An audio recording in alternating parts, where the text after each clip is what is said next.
So food అనేది చాలా important. Food is medicine కూడా అంటున్నారు. ఆ ఫుడ్ దానికే మేము చాలా రీసెర్చ్ చేశాను మెడిటరేనియన్ ఫుడ్ అని.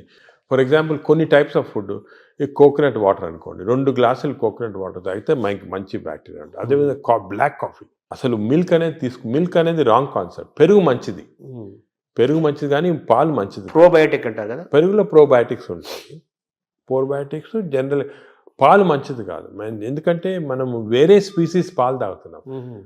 మదర్ మిల్క్ మంచిది బేబీకి. అవును, 6 months అయిన తర్వాత వేరే స్పీసీస్ పాలు మంచిది కాదు. ఎందుకంటే పాలు ఒక స్పీసీస్లో పాలు is meant only for that species. ఇప్పుడు ఆవు పాలు అనుకోండి, ఆవు పాలు అంటే దూడకు మంచిది, అది గ్రోత్కి మంచిది, చాలా ఎక్స్పోనెన్షియల్ గ్రోత్ అవుతుంది బేబీ.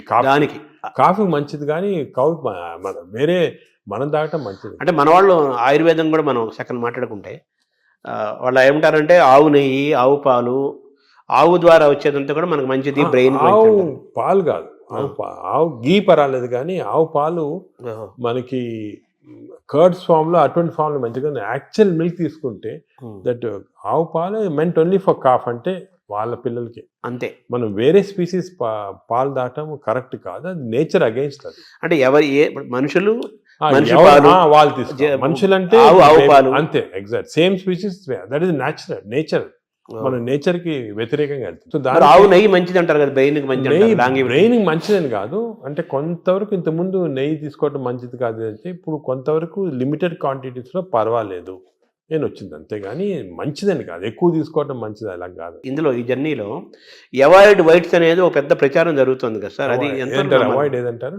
అవాయిడ్ వైట్స్ అంటే అన్నము, వైట్ అనేది జనరల్ టర్మినాలజీ, కానీ జనరల్ గా దోస్ అంటే ఇప్పుడు మనం ఫుడ్ లో కార్బోహైడ్రేట్స్, ప్రోటీన్, ఫ్యాట్ లో saturated fat, unsaturated fat example ఏమంటే ఆలివ్ ఆయిల్. వెస్టర్న్ కంట్రీస్ లో ఆలివ్ ఆయిల్ ఎక్కువ తింటాం, మనం ఆలివ్ ఆయిల్ తో కుక్ చేయలేము. ఆలివ్ ఆయిల్ కుక్ చేస్తే అది చెడిపోతుంది. దానికి రైస్ బ్రాన్ ఆయిల్ అని ఉంది. Rice bran oil is equal to olive oil, unsaturated fatty acid ఎక్కువ. Saturated fatty acids are hydrogenated fats ఏమంటే వనస్పతి, కొంతవరకు గీ, అవి మంచిది కాదు. కొంతవరకు మన కౌ గీ అంటే ఆవుది వచ్చిన గీ కొంతవరకు పర్వాలేదు, ఎక్కువ మంచిది కాదు. అన్నం కూడా తినొద్దు అంటున్నారు కదా వైట్స్ లో, అది ఫ్యాట్స్ పార్ట్. సో ఎక్కువ అన్సాచురేటెడ్ ఫ్యాటీ యాసిడ్స్ అవి మంచిది. హైడ్రోజనేటెడ్ ఫ్యాటీ యాసిడ్స్ వనస్పతి లాంటిది అవి మంచిది కాదు. నా సెకండ్ ఏమంటే కమింగ్ టు కార్బోహైడ్రేట్స్లో సింపుల్ కార్బోహైడ్రేట్స్, కాంప్లెక్స్ కార్బోహైడ్రేట్స్ ఉంటాయి. సింపుల్ కార్బోహైడ్రేట్స్ అంటే ఏమి, రైస్ ఇటువంటివి. ఏమంటే సింపుల్, దీంట్లో ఎక్కువ ఫైబర్ ఉండదు, మనం తింటే గ్లూకోజ్ ఇమ్మీడియట్గా బాడీలో అబ్జర్వ్ అయిపోయి మంచిది కాదు. లోపల బ్యాక్టీరియా కూడా అవి కూడా లేజీ అయిపోతాయి, ఎక్కువ పని లేదు దానికి. రైస్ ఇచ్చామనుకోండి, గ్లూకోజ్ తీసి బాడీకి పంపించే డ్రౌజినెస్. వేరే సేమ్ కాంప్లెక్స్ కార్బోహైడ్రేట్స్ మిల్లెట్స్ అవుతాయి. ఎగ్జాంపుల్ మిల్లెట్స్ అనుకోండి, దాంట్లో చాలా ఫైబర్ ఉంటుంది, గ్లూకోజ్ ఆ ఫైబర్ మధ్యలో ఉంటుంది, దాన్ని ఎక్స్ట్రాక్ట్ చేయాలంటే అంత ఈజీ కాదు, బ్యాక్టీరియా కూడా కొంచెం పని చేయాలి దానికి.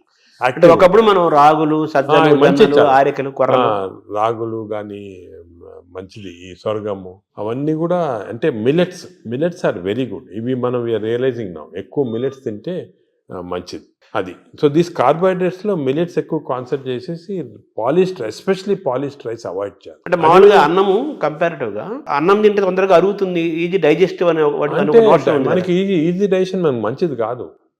మనకి ఈజీ డైజెషన్ అంటే పేషెంట్స్కి బాగా వీక్ ఉన్న వాళ్ళకి అవసరం, కానీ మనకి నార్మల్ కాంప్లెక్స్ డైజెషన్ మంచిది. ఎందుకంటే కాంప్లెక్స్ డైజెషన్లో ఫైబరు, దీన్ని గ్లైసిమిక్ ఇండెక్స్ అంటారు, ఒక టర్మినాలజీ పబ్లిక్ కూడా తెలియాలి. గ్లైసిమిక్ ఇండెక్స్ అంటే ఏమంటే మన ఆహారం తిన్నామంటే మన బ్లడ్ షుగర్ లెవెల్ ఎంత ఇంక్రీజ్ అవుతుంది.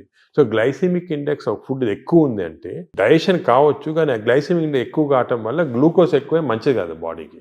సో రైస్కి, షుగర్కి మ్యాక్సిమం గ్లైసిమిక్ ఇండెక్స్, ఎందుకంటే షుగర్ తినడానికి ఇమీడియట్ గ్లూకోజ్ ఎక్కువ అవుతుంది, రైస్ తినడానికి కొంతవరకు అవుతుంది. కానీ కాంప్లెక్స్ కార్బోహైడ్రేట్స్ మిల్లెట్స్ అయితే గ్లైసిమిక్ ఇండెక్స్ తక్కువ. కొన్ని ఉన్నాయి, బీన్స్, మన చిక్కుడుకాయ, ఇది కిడ్నీ బీన్స్ అంటారు అవి, అవన్నీ రాజ్మా, ఇవన్నీ గ్లైసిమిక్ ఇండెక్స్ తక్కువ. అవి కూడా కార్బోహైడ్రేట్స్, గ్లైసిమిక్ ఇండెక్స్ తక్కువ. అంటే అవి తింటే దాంట్లో ఫైబర్ నుంచి గ్లూకోజ్ బయటికి లాగాల, బ్యాక్టీరియా పనిచేయాలి, అన్ని చేసి స్లోగా గ్లూకోజ్ ఇంక్రీజ్ అవుతుంది.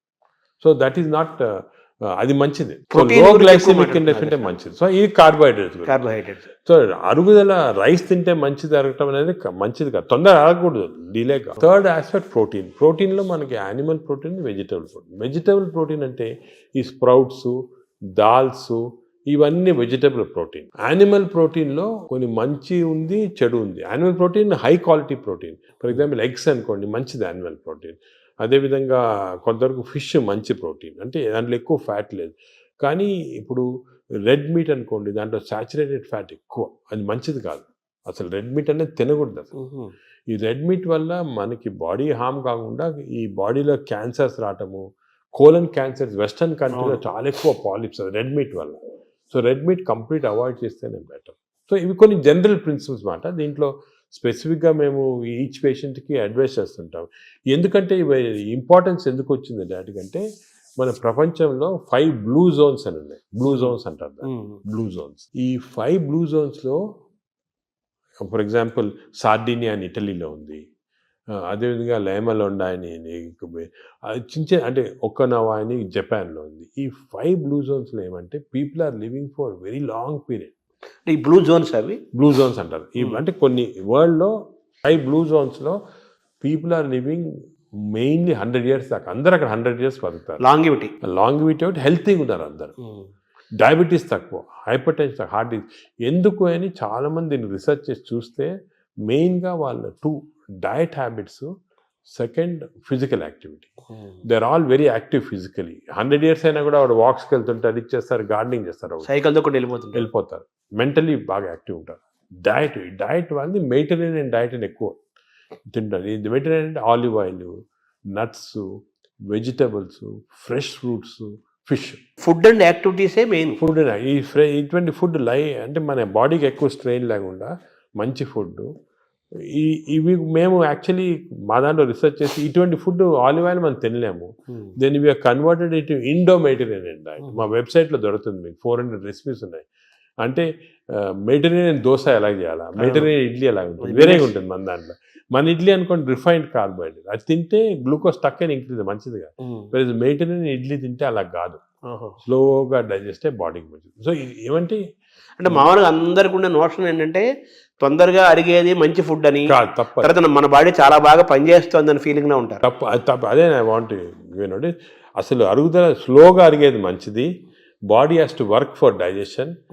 బాడీలో స్లోగా గ్లూకోజ్ రావాలా. పేషెంట్స్కే మనకి వి వాంట్ క్విక్ డైజెషన్ ఉంటుంది. మన నార్మల్ పీపుల్కి అది మంచిది కాదు. సార్ ఈ ప్రోటీన్ గురించి మీరు చెప్పారు కదా, ఫిష్, ఎగ్స్ ఇవి చెప్పారు.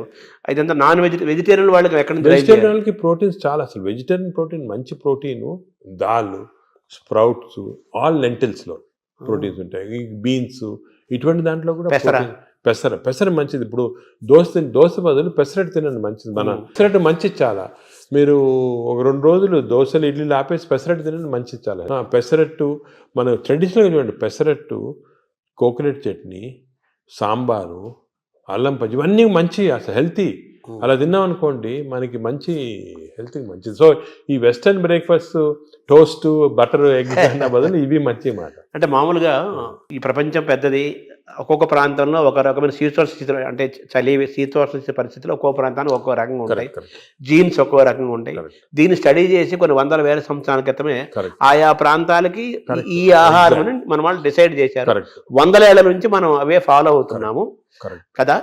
ఇప్పుడు ఇది మారడం లేదు. నేను అనేది ఏమంటే, మనం ఏ ప్రాంతంలో ఉన్నామంటే ఆ ప్రాంతము భోజనం, ఫుడ్స్ అడాప్ట్ చేయడం మంచిది. అవును, మీరు చెప్పాను ఫర్ ఎగ్జాంపుల్ పెసరట్టు మన దాంట్లో, అలాగా చాలా చిక్కుడుకాయతో చేస్తారు, లాల్తో చేస్తారు, సాంబారు, ఇటువంటివన్నీ హెల్తీ ఫుడ్స్. ఇవి మనము అదే కంటిన్యూ చేయాలి. బట్ ఏమంటే కొత్తగా వెస్టర్నైజ్ ఫుడ్స్, ఇప్పుడు ఇడ్లీ కూడా మనకి వేరే టైప్స్లో చేయొచ్చు. పురాణాలు వేరే, మామూలుగా ప్యూర్ ఇడ్లీ వచ్చింది అనుకోండి, కంప్లీట్ డైజెస్టెడ్, అవన్నీ మోడర్న్. ఇది అది ఆవిరి కూడా అనేవాళ్ళము. అలాగే ఇప్పుడు మనము ఆపం తీసుకోండి, ఆపం కూడా బాగా స్టీమ్డ్, అది మంచి ఇది. అది కేరళ వాళ్ళు ఎక్కువ తింటారు, అది తింటారు మన దగ్గర కూడా. సో ఇటువంటివన్నీ ఒరిజినల్ డైట్స్ అని మనం ఫాలో అయ్యి, ఈ కొత్త అడిషన్స్ వచ్చాయి చూడండి, అవి మంచిది కాదు. మన ఏ రీజన్లో ఉంటే ఆహారం తింటాం. కేరళ అనుకోండి, ఆ కేరళ వాళ్ళు తిన్న ఆహారం అది మంచిది లోకల్గా. వాళ్ళకి ఎక్కడ గ్రో అయిన ఆహారం తింటే అది చాలా మంచిది. మన ఈ వెస్టర్నైజ్ డైట్స్ వచ్చి చాలా ఇచ్చేస్తుంది. ఈ వెస్టర్నైజ్ డైట్స్ కూడా మన డైట్స్కి అడాప్ట్ చేసుకోవాలి. అవి తింటే కూడా మనం ప్యూర్ వెస్టర్నైజ్డ్ మెడిటరేనియన్ డైట్ మనం తినలేము. మన దానికి అడాప్ట్ చేసుకొని తింటే మనకి మంచిది. మన దోశలు వాళ్ళు తింటున్నారు, వాళ్ళ బర్గర్లు పిజ్జాలు మనం తింటున్నాం. మన అదే మిస్టేక్. ఇప్పుడు మామూలుగా నేను విన్నాను, ఎవరో చెప్పగా విన్నాను, ఈ బ్యాక్టీరియా మైక్రోబయోమ్ ఇంపార్టెంట్ అని చెప్పారు కదా మీరు. ఈ క్రమంలో అసలు మన బ్యాక్టీరియా ఆల్మోస్ట్ మనం కోల్పోయి యూరోపియన్ బ్యాక్టీరియా వచ్చేసింది అంటున్నారు మనలోకి. అది కరెక్ట్. అంటే స్లోగా ఈ వెస్టర్నైజేషన్ వల్ల మన మంచి బ్యాక్టీరియా ఉంది, అది పోయి బ్యాడ్ బ్యాక్టీరియా వచ్చి ఓవర్టేక్ చేస్తూ ఉంది. సో మనం ఇప్పుడు అగైన్ దీని గురించి కూడా మేము చాలా రీసెర్చ్ చేస్తున్నాము. We are studying bacteria in different people in different places. మన కుంభమేళా జరిగింది, దాంట్లో చాలా బ్యాక్టీరియల్ స్టడీస్ చేసాము. అలాగే వీఆర్ డన్ మంచి రిజల్ట్స్ పబ్లిష్ చేస్తున్నాం. ఇప్పుడు నేను ప్రకారం మన బ్యాక్టీరియా, మన న్యాచురల్ బ్యాక్టీరియా, మన దేశంలో ఉన్న బ్యాక్టీరియా, మన ప్రాంతాల్లో ఉన్న మంచి బ్యాక్టీరియా అవి ప్రిజర్వ్ చేసుకోవాలి. అవి చేయడానికి కొన్ని టెక్నిక్స్, కొన్ని మెథడ్స్ అవి ఉన్నాయి. అవి మేము ఇప్పుడు ఇంకోటి ఏం చేస్తున్నామంటే రీసెర్చ్, ఈ ఎక్స్టెన్సివ్ బ్యాక్టీరియా రీసెర్చ్ చేసిన తర్వాత ఏవి మంచి బ్యాక్టీరియా, ఏ చెడ్డి బ్యాక్టీరియా అని కనుక్కున్న తర్వాత ఈ బ్యాక్టీరియా అనేది మన స్టూల్స్లో ఉంటాయి, కష్టం వేయటం, థెరపీలు ఇవ్వడం. So we are desiccating it and producing what is called capsules. అంటే ట్యాబ్లెట్స్, మన ఈ మామూలుగా యాంటీబయాటిక్స్ ఇటువంటి ట్యాబ్లెట్స్ బదులు ఈ డెసికేటెడ్ స్టూల్ క్యాప్సూల్సే ట్యాబ్లెట్స్ లాగా ఇస్తుంది.